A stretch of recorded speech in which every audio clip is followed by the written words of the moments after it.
చిన్న పిల్ల ఆ శివలింగం దగ్గరికి వెళ్ళింది. అరమరిక తెలియని పిల్ల. ఆ పిల్ల వెళ్ళి చేతిలో ఒక తుమ్మి పువ్వు పట్టుకుని వెయ్యాలనుకుంది. ఆ పీఠం పట్టుకుంది, ఎగిరింది, ఎక్కింది, అందలేదు.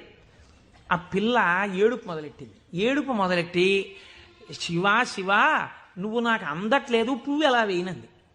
శంకరుడు ఆ భక్తికి పరవశించిపోయాడు. ఇది భగవంతుడు దేనికి కట్టుబడతాడు? ఆ భక్తికి కట్టుబడతాడు. వెంటనే ఇలా ఉన్న శివలింగం ఇలా వంగిపోతే ఆ పిల్లకేం తెలుసు? శివలింగం వంగిపోయింది నా కోసం. అది చిన్నపిల్ల పొంగిపోయి తప్పట్లు కొట్టేసి కాసేపు ఆడేసి 2 పువ్వులు వేసేసి వెళ్ళిపోయింది ఆ పిల్ల. మరునాడు యథాలాపంగా అనేక శివలింగాలు ఉంటుంటాయి కదా గుళ్ళో. ఈ శివలింగం వంగడంలో లోపల ఉన్న శివలింగం కూడా వంగిపోయింది. అర్చక స్వామి చూసి భయపడిపోయాడు, ఇదేంటి శివలింగం ఇలా వంగిపోయిందని.